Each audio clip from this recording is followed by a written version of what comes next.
Bismillahirrahmanirrahim. Alhamdulillahirabbil alamin. Wassalatu wassalamu ala rasulil karim nabiyina Muhammadin wa ala alihi wa ashabihi ajma'in wa man istanna bis sunnati ila yaumiddin, amma ba'du. Ikhwati wa akhwati rahimakumullah, assalamualaikum warahmatullahi wabarakatuh. Kali ini kita akan membahas 3 huruf athof yang maknanya pendekatan, sebagaimana yang disampaikan oleh penulis. Am wa au wa imma hurufu atfin wa hiya mutaqaribatun fil ma'na. Di mana am, au dan imma adalah huruf athof yang maknanya berdekatan. Wa fi ma yali ma yumayyizu isti'mala kullin minha. Wa fi ma yali ma yumayyizu isti'mala kullin minha. Dan berikut ini adalah yang membedakan penggunaannya masing-masing. Yang pertama yaitu huruf am. Am ini lebih sempit penggunaannya dibanding 2 huruf yang lainnya, karena memang letaknya hanya setelah hamzah, baik itu hamzah taswiyah maupun hamzah istifhamiyah. Apa itu hamzah taswiyah? Yaitu hamzah yang fungsinya adalah untuk menyamakan 2 hal dalam satu hukum. Tujuannya bukan untuk bertanya sebagaimana hamzah istifham. Hamzah taswiyah ini letaknya setelah kata sawa, ya, setelah kata sawa. Nah, nanti kita akan melihat contoh yang dibawakan oleh penulis. Dikarenakan am ini selalu terletak setelah hamzah, maka Abu Ubaidah menganggap bahwa am ini asalnya adalah hamzah, yaitu hamzah istifham, yang mana ia ditambah dengan huruf mim. Itu asalnya hamzah istifham diberi huruf mim. Mim ini adalah mim tambahan untuk membedakan saja. Seperti contoh yang dibawakan oleh penulis, yaitu aburtuqalan akalta am inaban. Aburtuqalan akalta am inaban, itu artinya apa? Aburtuqalan akalta a'inaban akalta. Nah, ini menurut Abu Ubaidah, yakni asalnya dia hamzah berulang, ya, namun untuk membedakan hamzah yang kedua diberi mim, ya, yang mana mim ini menandakan bahwa di sana ada yang mahdzuf, yaitu akalta. Aburtuqalan akalta a'inaban akalta. Adapun menurut Ibnu Kaisan mengatakan bahwa am ini asalnya adalah au. Asalnya apa? Au. Kemudian waw ini diganti dengan huruf mim untuk menunjukkan kekhususannya yang tidak dimiliki oleh au.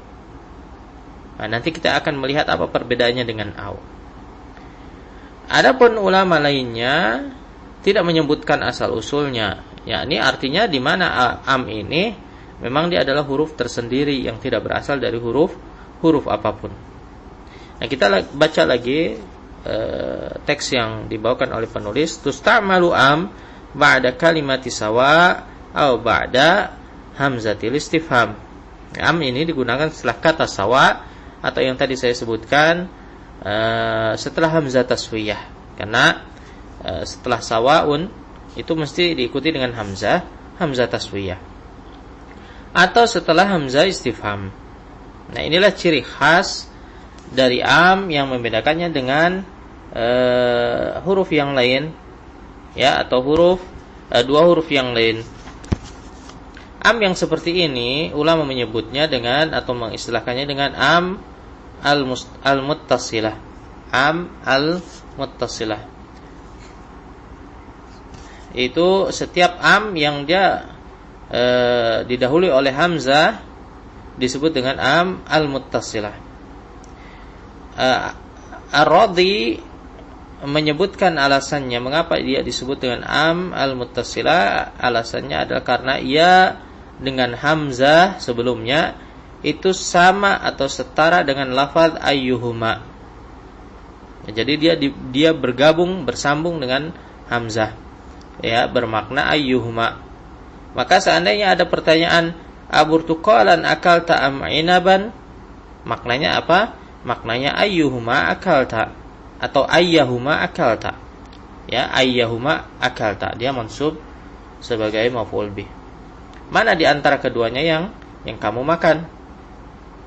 Atau misalnya sawaun alayya ahadarta am taghayyabta. Ya, artinya apa? Sawaun ayyuhuma alayya. Sama saja di antara keduanya bagiku. Baik kamu hadir maupun tidak hadir sama saja. Nah, ini disebut dengan am al-muttasilah. Lawan dari am al-muttasilah ini adalah am al-munqati'ah, yaitu yang terpisah dari hamzah. Artinya dia tidak didahului oleh hamzah, maka ditakdirkan di sana ada hamzah yang mahdhuf.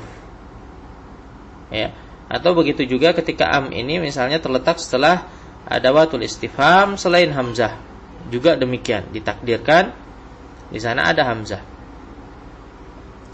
Sekarang pertanyaannya, mengapa am ini hanya boleh diletakkan setelah hamzah dan tidak boleh diletakkan misalnya setelah hal?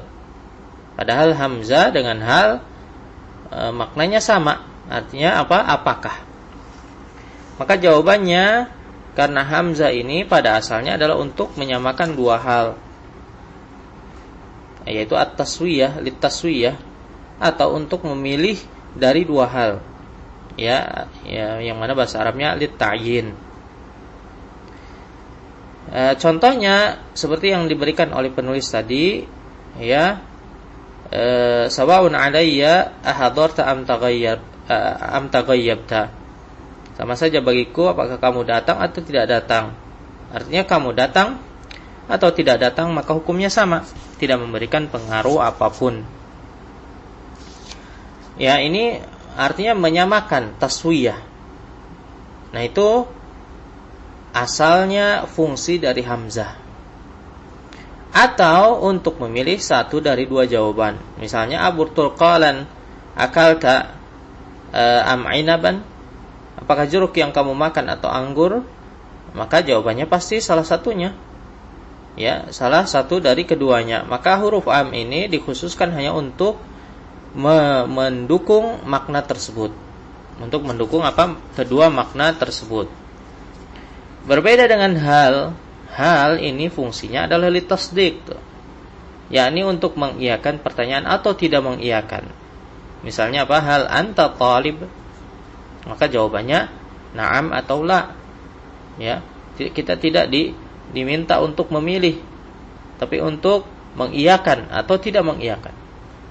Sehingga keliru jika ada yang bertanya hal anta talib am ustad, ya, hal anta talib am ustad. Nah, maka ini tidak pas, tidak cocok karena am bukan pasangannya hal.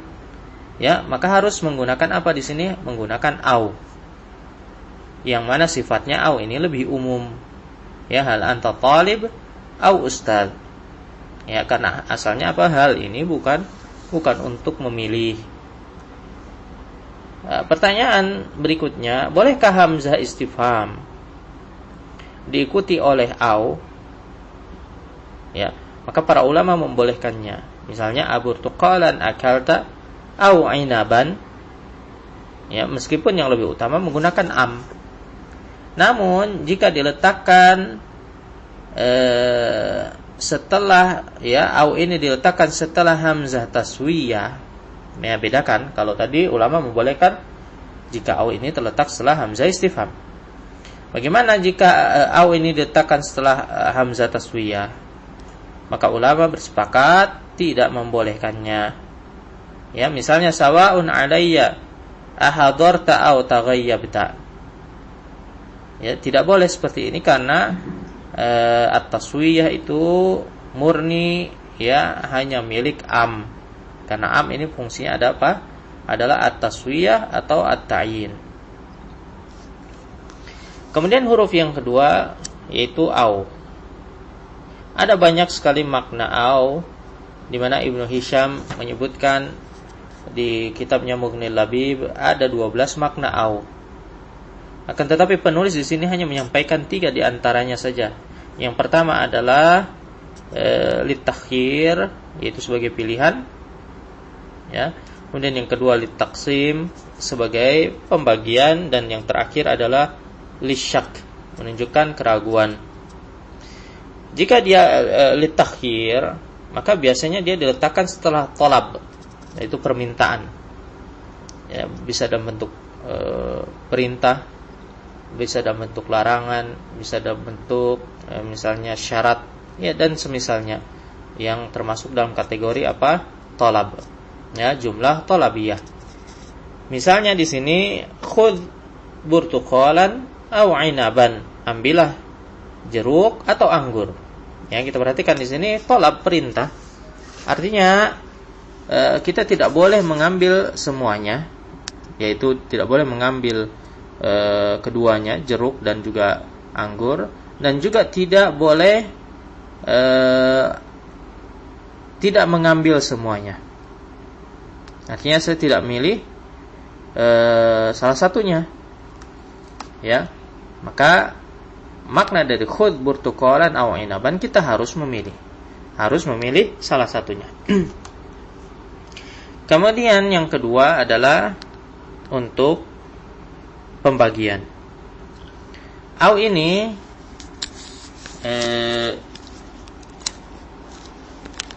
tidak ditujukan untuk memilih, ya, pada makna at-taqsim ini, melainkan hendak menjelaskan jenis-jenis dari suatu hal. Misalnya al-kalimatu ismun au fi'lun au harfun. Ya, kata itu ada yang berjenis isim, fi'il atau harf. Ya, bukan kita untuk meminta kita untuk memilih salah satu dari ketiganya, tapi adalah untuk menjelaskan litaksim, pembagian dari suatu hal. Kemudian yang ketiga adalah lisyak, ya, lisyakki, yaitu untuk menunjukkan keraguan. Untuk menunjukkan apa? Keraguan. Yang ini, jenis yang ketiga ini murni dari pihak mutakallim, yakni pembicara itu merasakan keraguan. Misalnya dalam kalimat naqalal khabara Aliyun au Muhammad, yang menyebarkan berita itu Ali atau Muhammad. Nah, dia memberitahu, akan tetapi dia sendiri tidak yakin dengan info tersebut atau dia ragu. Nah, ini fungsi dari au yang ketiga. Kemudian huruf berikutnya, huruf ataf yang ketiga adalah imma. Imma menurut Al-Khalil dan Sibawai, ya, ia merupakan gabungan dari dua huruf, yaitu in dan ma. In dan ma. Ya, sama seperti innama atau ka'annama atau haitsuma dan yang lainnya. Maka ma di sini adalah zaidah, tambahan. Dalilnya adalah firman Allah Ta'ala, fa imma tarayinna minal bashari ahada. Ya, wahai Maryam, jika kamu melihat seseorang. Fa imma di sini berasal dari in dan ma. Kemudian diidghamkan, ya, diidghamkan. Maka dari itu diartikan apa? Jika. Ya, maknya tidak diartikan karena dia zaidah. Akan tetapi jumhur ulama tidak sependapat dengan mereka berdua. Karena apa? Karena imma yang disebutkan dalam ayat itu berbeda dengan imma yang sedang kita bicarakan. Memang betul bahwa imma pada ayat tadi, fa imma tarayinna minal bashari ahada, adalah in yang diidghamkan dengan ma. Ya, maka dari itu kita perhatikan pada ayat tersebut immanya tidak diulang. Tidak diulang. Ini menandakan bahwa dia bukan huruf ataf. Karena imma yang masuk dalam huruf ataf harus berulang minimal 2. Minimal 2. Adapun imma yang tadi sudah disebutkan, dia harus diulang sebagaimana contoh yang diberikan oleh penulis, al-kalimatu imma ismun wa imma fi'lun wa imma harfun. Ya. Dia diulang 3 kali. Ya, minimal 2 kali. Ya, boleh lebih. Maka tidak ada khilaf di antara para ulama bahwa imma yang pertama kali muncul, dia bukan huruf ataf. Dia bukan huruf ataf. Karena jika ia huruf ataf, tentu lafaz sebelumnya adalah ma'tuf alaih. Ya, misalnya al-kalimatu imma ismun. Maka al-kalimah di sana bukan ma'tuf alaih dari ismun. Ya, ini menandakan bahwa imma yang pertama bukan huruf ataf. Adapun imma yang kedua dan seterusnya, ya, ketiga dan seterusnya, ulama berselisih pendapat apakah dia huruf ataf atau bukan. Jika ia bukan huruf ataf, maka yang masuk dalam huruf ataf itu hanya huruf wawu-nya saja. Ya, kita perhatikan sebelum imma yang kedua dan yang ketiga ada huruf wawu. Nah, sebagian ulama mengatakan yang termasuk dalam huruf ataf itu hanya wawu-nya saja. Immanya bukan. Dan ini pendapat diantaranya adalah pendapat Yunus, ya, gurunya Sibawayh, kemudian Abu Ali Al-Farisi dan Ibnu Kaisan. Dan Sibawayh mengatakan imma yang kedua ini dia adalah huruf ataf. Ya, sedangkan wawu sebelumnya fungsinya adalah ataf antara imma yang satu dengan yang lainnya. Ya, perhatikan. Misalnya dalam kalimat al-kalimatu imma ismun wa imma fi'lun wa imma harfun. Kita perhatikan imma yang kedua menurut Sibawayh, ya, dia huruf ataf. Yakni dia mengatofkan antara ismun dan fi'lun.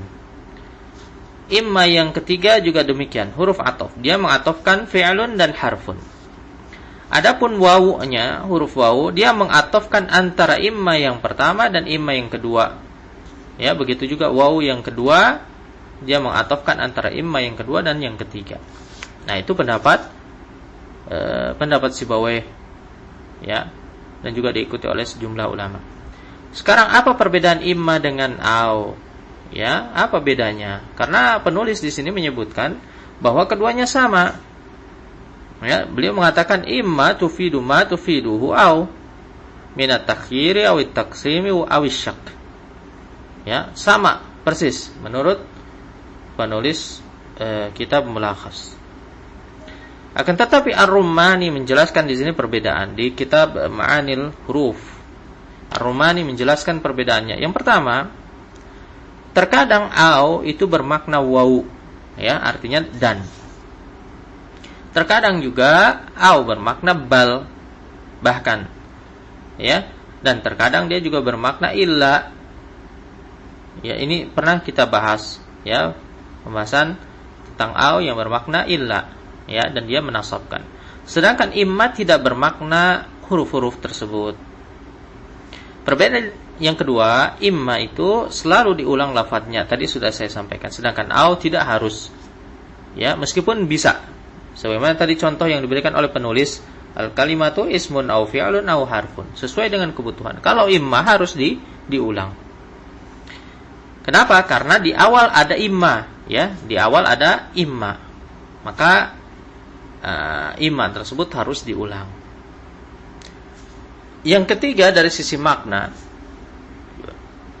ya, di mana makna keraguan atau makna-makna lainnya, jika dia menggunakan imma, makna tersebut sudah tergambar sejak awal oleh pembicara.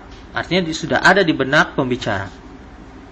Sedangkan au itu bisa jadi baru muncul makna tersebut di tengah-tengah kalimat, ya, artinya dia baru tersadar di tengah-tengah pembicaraan. Misalnya, ya, naqalal khabara imma Aliyun wa imma Muhammad, misalnya, ya, naqalal khabara imma Aliyun wa imma Muhammad. Ya, pembicara mengatakan hal tersebut, ya, jadi dia ragu bahwa yang menyebarkan berita tersebut entah Ali atau entah Muhammad. Dan keraguan tersebut sudah muncul sebelum dia mengucapkannya. Ya, sebelum dia mengucapkannya. Yakni kedua nama tersebut sudah ada di benaknya sejak awal, Ali atau Muhammad. Berbeda dengan au, bisa jadi di awal pembicaraan si pembicara ini yakin bahwa yang menyebarkan adalah Ali. Ya, dia mengatakan naqalal khabara Aliyun. Ya, dia mengatakan dengan tegas, dengan yakin bahwa yang menyebarkan berita adalah Ali. Kemudian dia terdiam sejenak dan dia mulai ragu. Kemudian dia melanjutkan au Muhammad. Ya, atau bisa jadi Muhammad. Artinya keraguan itu baru muncul di tengah-tengah pembicaraan, bukan sejak awal. Nah, itulah perbedaan antara imma dan au. Ya, sallallahu ala nabiyina Muhammad wa ala alihi wa sahbihi wasallam.